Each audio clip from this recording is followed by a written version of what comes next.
ஒரு teenage girl, ஒரு 13 வயசு இருக்கக்கூடிய ஒரு ஸ்டூடெண்ட்டு, அவளுக்கு வந்து ஷீஸ் அ டாக் லவர். நாய்களை கண்டு அவ்வளோ பிடிக்கும். பெட்டு வச்சுப்போ நிறையா. ரோட்டில் போகிற நாய்க்கெல்லாம் கூட சாப்பாடு போடுவோம். அவள் ஒரு நாளைக்கு என்ன பண்ணுறான், இந்த மொபைல் ஃபோன் எடுத்துன்னு ரெஸ்ட் ரூமுக்கு போகிறான். இப்போ அது நார்மலாக போயிடுச்சு இப்போல்லாம். அந்த ரெஸ்ட் ரூமில் இருக்கும்போது பார்த்துட்டே வரா, ரீல்ஸ் பார்த்துட்டே வரும்பொழுது அதில் ஒரு ஸ்டூடெண்ட்டு, வெளியில் ஒரு ஆள் ஒரு நாயை அடித்தே கொள்கிறான். அதை பார்த்தவளுக்கு மனசு கலங்கிட்டு போர்டு எக்ஸாம் எழுதுகிற ஸ்டூடெண்ட்டு அடுத்த 5 நாள் அவளால் போர்டு எக்ஸாம் எழுத முடியல. அந்த அளவுக்கு பாதிப்பு. ஸ்கூலுடைய கோஆபரேஷன் இல்லாமல் இதுலேருந்து வெளியில் கொண்டு வர முடியாது. ஆமாம். எப்படி ஸ்கூலுடைய கோஆபரேஷன் இல்லாமல் உங்களால் போர்டு எக்ஸாம் எழுத வைக்க முடியாதோ, எப்படி ஸ்கூலுடைய கோஆபரேஷன் இல்லாமல் ப்ராக்டிக்கல் எக்ஸாம் எழுத வைக்க முடியாதோ, எப்படி ஸ்கூலுடைய கோஆபரேஷன் இல்லாமல் சப்போர்ட் இல்லாமல் கம்ப்யூட்டர் கிளாஸ் அட்டன் பண்ண முடியாதோ, இது கூட ஸ்கூலுடைய கோஆபரேஷன் இல்லாமல் நம்மளால் ஒன்றும் பண்ண முடியாது. We have a scheme, we call it as social media de-addiction. Social media addiction என்ன தெரியும் உங்களுக்கு? அதுலேயே போய் மாட்டிக்கிறது, ஸ்லேவ் ஆகிடுறது, டி-அடிக்ஷன். நம்ம பார்க்குறோம், ட்ரிங்கிங்லாம் பண்ணாங்களான்னா டி-அடிக்ஷன் கேம்ப்லாம் அனுப்புவாங்க. அதில் நம்ம என்ன பண்ண போகிறோம்னா, பண்ணிகிட்ருக்கோம். ஸ்டூடெண்ட்ஸோட தினம் நம்ம பேசுகிறோம், அதை வீக்லி ஒன்ஸ் பேசுகிறோம். அவங்களுக்கு இந்த செல்ஃபோனில் இருக்கக்கூடிய பெனிஃபிட்ஸ் என்ன, ப்ராப்ளம்ஸ் என்ன, அதை எக்ஸ்பிளைன் பண்ணணும். இப்போ நான் சொன்ன பாருங்கள், ஒரு ஸ்டூடெண்ட்டை பற்றி அது போன்ற கேஸுக்கெல்லாம் எடுத்து சொல்லணும். அவங்களுக்கு இது வந்து ஒரு டாயோட நினச்சிட்டு இருக்காங்க. It is a weapon. இது வந்து ஒரு ஹேபிட் ஃபார்மேஷன்லேருந்து வெளியில் கொண்டு வரணும். அது மட்டுமல்ல, நம்முடைய விஸ்வக்சேனா ஹேபிட்ஸ் அகாடமி, அது மூலமாக இந்த ஹேபிட்லேருந்து எப்படி குழந்தைகளை கொண்டு வரணும், பெற்றோர்கள் தான் இதுக்கு ஒரு காரணமாகவும் இருக்காங்க ஒரு விதத்தில். அவங்கள எப்படி நம்ம டி-அடிக்ஷன் பண்ணணும், இதை நம்ம பண்ண போகிறோம். certainly will be able to do it. But madam ரொம்ப ஒரீடாக இருக்கீங்க ரெண்டு பேருமே. Sayalakshmi madam, principal of the CBSE school, Radha madam the dean and director, we have the coordinator. 3 பேரும் பேயறிஞ்ச மாதிரி உட்காந்துருக்கீங்க. என்ன ப்ராப்ளம்? ஒரீடாக தான் இருக்கும். ஏன்னாக்கா ஒரு 40 வருஷமாக நான் டீச்சராக இருக்கேன். நான் பின்னாடி திரும்பி பார்க்கும்போது பசங்களுக்கு நிறைய டிஸ்ட்ராக்ஷன் இருந்தது. ஒரு சினிமா, இல்லைனா ஃப்ரெண்ட்ஸோட சுற்றுறது, ஃப்ரெண்ட்ஸோட ப்ரெஷரு, அப்புறம் வந்து அவன் என்ன பண்ணியிருக்கானோ அதுவே இவாளும் பண்ணுறது, இந்த பசங்களும் காப்பி அடிக்கிறது. இப்போ ஆஃப்லேட் என்ன ஆகுதுனாக்கா, பசங்களுக்கு ஸ்டடீஸ்லேயும் கான்சன்ட்ரேஷன் டைவர்ட் ஆகி போகிறது.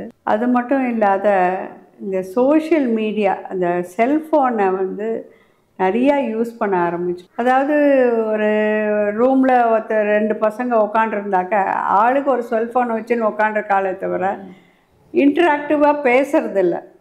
நீ என்ன பண்ணிட்டுருக்க, எப்படி இதுக்கு பண்ணலாம் அப்படின்னு சொல்லிட்டு.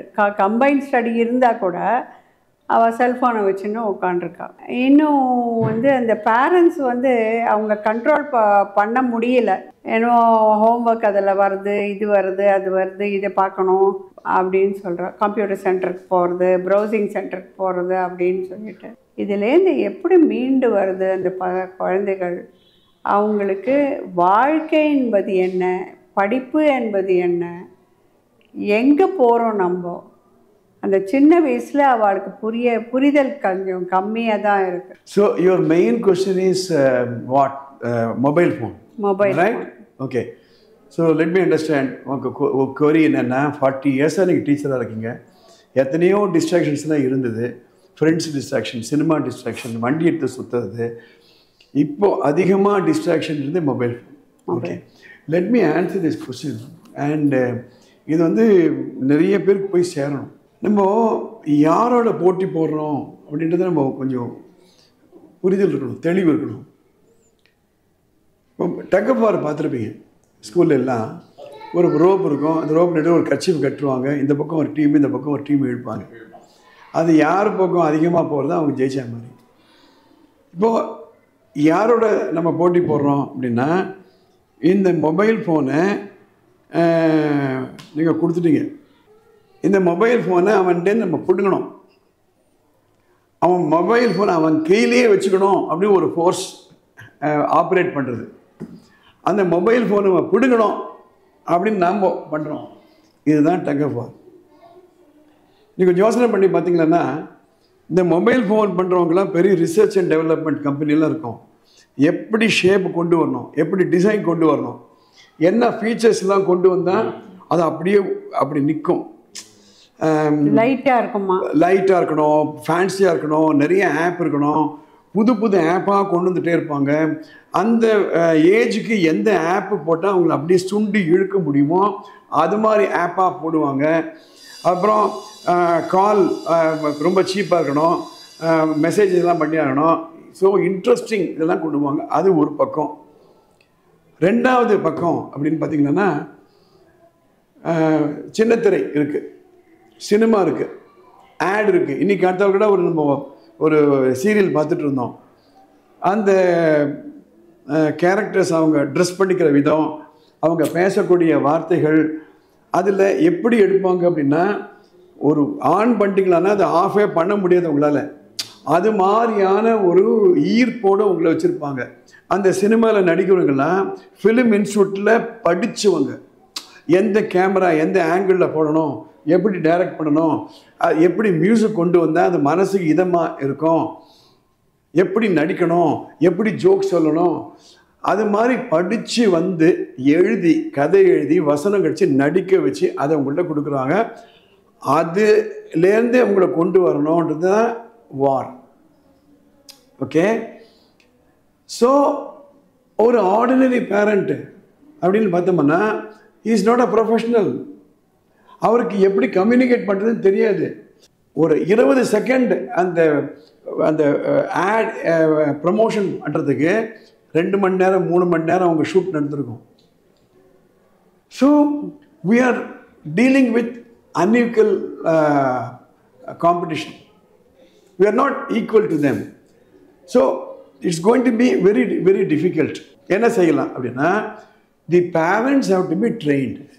எப்படி ஒரு நடிகை, நடிகர், music director, cameraman, editing staff எல்லாம் ப்ரொஃபஷ்னல்ஸ் வந்து நம்மளை ஈர்த்து கொண்டு வராங்களோ அதே போல் we need parental education. அந்த குழந்தைகளோட உட்காந்து நம்ம பேசணும், பேசி அவங்களை கொண்டு வரணும். இதனால் அழிந்த மாணவர்கள் எவ்வளவு, இதில் என்னென்னலாம் ரிஸ்க் இருக்குது. எனக்கு தெரிஞ்சு அண்மையில் மாதவன் ஆக்டர் ஒரு பியூட்டிஃபுல் டாக்னு கொடுத்தாரு. அதில் ஒரு நிகழ்ச்சியை சொல்கிறாரு. நானும் படிச்சிருக்கேன். ஒரு சமயத்தில் ஒரு டீனேஜ் கேர்ள், ஒரு 13 வயசு இருக்கக்கூடிய ஒரு ஸ்டூடெண்ட்டு, அவளுக்கு வந்து ஷீஸ் அ டாக் லவர். நாய்களை கண்டு அவ்வளோ பிடிக்கும். பெட்டு வச்சுப்போ நிறையா. ரோட்டில் போகிற நாய்க்கெல்லாம் கூட சாப்பாடு போடுவோம். அவள் ஒரு நாளைக்கு என்ன பண்ணுறான், இந்த மொபைல் ஃபோன் எடுத்துன்னு ரெஸ்ட் ரூமுக்கு போகிறான். இப்போ அது நார்மலாக போயிடுச்சு. இப்போல்லாம் அந்த ரெஸ்ட் ரூமில் இருக்கும்போது பார்த்துன்னே வரா, ரீல்ஸ் பார்த்துன்னே வரும்பொழுது அதில் ஒரு ஸ்டூடெண்ட்டு, வெளியில் ஒரு ஆள் ஒரு நாயை அடித்தே கொள்கிறான்.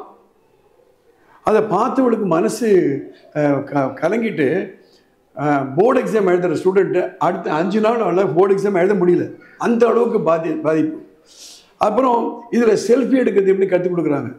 அந்த பசங்க செல்ஃபி எடுத்துடுறாங்க. அந்த செல்ஃபி எடுத்த உடனே அது எங்கெல்லாம் போகிறது இந்த குழந்தைங்களுக்கு தெரியாது. அது தவிர இன்ஸ்டாகிராம், அதுக்கப்புறம் ஃபேஸ்புக்கு, அதுக்கப்புறம் எவ்வளோ டெலிகிராம் நிறையா இருக்குது. அந்த ஆப்பெல்லாம் போட்டதுனால அந்த பசங்களுக்கு தெரியாது. எனவே இது ஒரே ஒரு வழி. ஸ்கூலுடைய கோஆப்ரேஷன் இல்லாமல் இதுலேருந்து வெளியில் கொண்டு வர முடியாது. ஆமாம். எப்படி ஸ்கூலுடைய கோஆப்ரேஷன் இல்லாமல் உங்களால் போர்டு எக்ஸாம் எழுத வைக்க முடியாதோ, எப்படி ஸ்கூலுடைய கோஆப்ரேஷன் இல்லாமல் ப்ராக்டிக்கல் எக்ஸாம் எழுத வைக்க முடியாதோ, எப்படி ஸ்கூலுடைய கோஆப்ரேஷன் இல்லாமல் சப்போர்ட் இல்லாமல் கம்ப்யூட்டர் கிளாஸ் அட்டெண்ட் பண்ண முடியாதோ, இது கூட ஸ்கூலுடைய கோஆப்ரேஷன் இல்லாமல் நம்மளால் ஒன்றும் பண்ண முடியாது. ஓகே சார், புரியுறது நீங்கள் சொல்கிறது.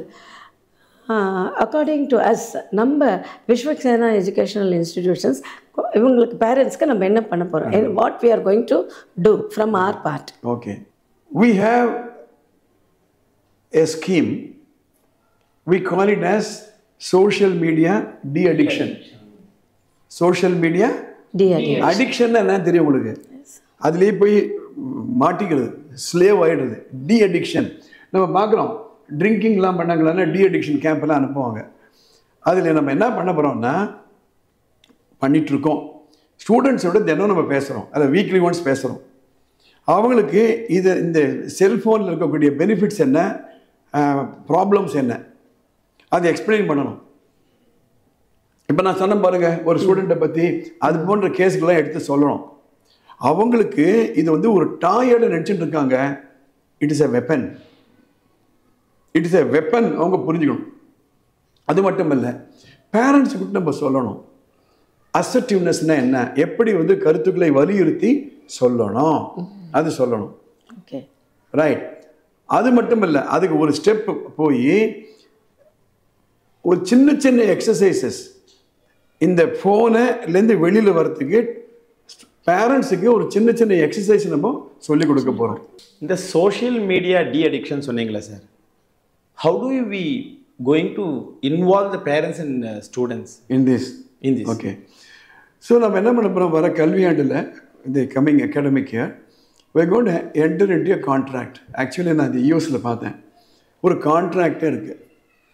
அந்த கான்ட்ராக்டில் the student will sign, the parent will sign, the teacher will sign. அதில் எப்பப்பெல்லாம் இந்த ஃபோனை யூஸ் பண்ணலாம், எப்பப்பெல்லாம் இந்த ஃபோனை யூஸ் பண்ணக்கூடாது, எங்கெல்லாம் யூஸ் பண்ணலாம், எங்கெல்லாம் யூஸ் பண்ணக்கூடாது. இது எப்படி இருக்குன்னா, சைக்காலஜி என்ன சொல்லுதுன்னா, நம்ம எது ஒத்துக்கிட்டோமோ நார்மலாக அதை பிரேக் பண்ண மாட்டோம். ஓகே, அதுலேயே தெளிவில்லைன்னா பிரேக் பண்ணும். அதான் அந்த காலத்தில் ப்ராமிஸ் பண்ணுன்பாங்க. ஸோ அந்த கான்ட்ராக்டை எக்ஸ்பிளைன் பண்ணிவிட்டு அதில் டூஸ் அண்ட் டோன்ட்ஸ் எல்லாம் இருக்கும். பண்ணிவிட்டு அந்த குழந்தை கேட்போம், இது ஒத்துக்கிறியாம்மா? ஒத்துக்கிறேன். இல்லை, இந்த இடத்துல அப்பா சொல்கிறாரு எனக்கு வந்து 15 நிமிஷம் தான் கொடுப்பேன்னு சொல்கிறாரு, எனக்கு ஒரு 1/2 மணி நேரம் கொடுக்க சொல்லுங்களேன் அப்படின்னா, அது மாதிரி போட்டுட்டு அந்த கான்ட்ராக்டில் கேட்டு போட்டுட்டு அவங்க பெரியவங்கள்ட்ட சொல்லணும். என்ன சொல்லணும்னா, இங்கே ஒத்துக்கிட்டு போகிறீங்க, இது இம்ப்ளிமெண்ட் பண்ணுறது நீங்கள் தான். இப்போது உடம்பு சரியில்லைன்னு டாக்டர் நாச்சிட்டு போகிறோம், மெடிசன் யாருன்னு கொடுக்குறாங்க? ஸ்டூடெண்ட் இல்லை, அப்பா அம்மான்னு கொடுப்பாங்க. அதை வீட்டில் போயிட்டு இப்போ கொடுக்கணும்னு சொல்கிறாங்க. அது கொடுக்கணுமா வேணுமா பேரண்ட்ஸு, அதை இம்ப்ளிமெண்ட் பண்ணணும். ஸோ இது வந்து நம்ம நினைக்கிற மாதிரி ஒரு ஷர்ட்டை மாற்றுற மாதிரியோ இல்லை ஒரு வாட்சை வேறு வாட்ச் கட்டுற மாதிரியோ இல்லை. இது வந்து ஒரு ஹேபிட் ஃபார்மேஷன்லேருந்து வெளியில் கொண்டு வரணும். அது மட்டுமல்ல, நம்முடைய விஸ்வக்சேனா ஹேபிட்ஸ் அகாடமி, அது மூலமாக இந்த ஹேபிட்லேருந்து எப்படி குழந்தைகளை கொண்டு வரணும், பெற்றோர்கள் தான் இதுக்கு ஒரு காரணமாகவும் இருக்காங்க ஒரு விதத்தில், அவங்கள எப்படி நம்ம டி அடிக்ஷன் பண்ணணும், இதை நம்ம பண்ண போகிறோம். Certainly will be able to do it. But ஒரே ஒரு விஷயம் நான் எல்லாருமே சொல்ல விரும்புகிறேன், இதை நான் பதிவு பண்ணிகிட்ருக்கேன், ஏன்னா எல்லாருக்கும் போய் சேரணும்னுட்டு. இந்த வந்து ஒரு மூமெண்ட்டாக, ஒரு இயக்கமாக வரணும். மேலே ஒரு நம்பர் நம்ம கொடுத்துருக்கோம், அந்த நம்பரில் இது பார்க்குறவங்க எங்கே இருந்தாலும், எந்த ஸ்டூடெண்ட்டாக இருந்தாலும், எந்த ஸ்கூலில் படித்தாலும், எந்த இடத்துல இருந்தாலும் ஒரு வாட்ஸ்அப் மெசேஜ் அவங்க எனக்கு நீங்கள் அனுப்பிச்சிக்கலான்னா will be able to help you further. I am happy that we discussed a very important issue today. Let us visualise a situation where உங்களுக்கு தேவையான போது கொடுப்போம், அதை யூஸ் பண்ண கற்றுக் கொடுக்கணும், மிஸ்யூஸ் பண்ண கற்றுக் கொடுக்கக்கூடாது. So we have come to some conclusion in today's thing. We'll implement it. Every week we'll have a meeting like this. So the purpose என்ன அப்படின்னா, available time should be equal to productive time. அதுதான் பண்ணப்போம். இப்போ school நடத்துறதுன்றது சும்மா ஒரு class ரூமில் board போட்டு சொல்லிக் கொடுக்குறது அல்ல. இதெல்லாம் இருந்தால் தான் நம்ம சொல்லிக் கொடுக்குற பாடங்கள் மனசில் போய் சேரும். Okay, we'll meet in the next occasion.